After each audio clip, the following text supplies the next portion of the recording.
When you see someone who is always calm, incredibly kind, and avoiding conflicts, be careful.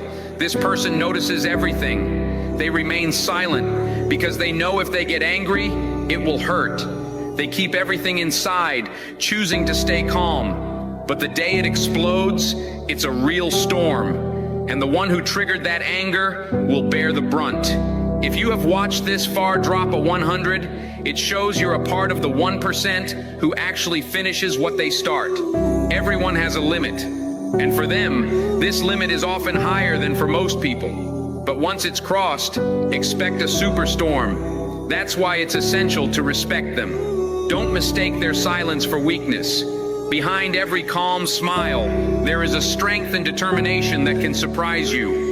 Within the tranquility lies the reservoir of resilience. Beware the calm, for it holds the tempest within.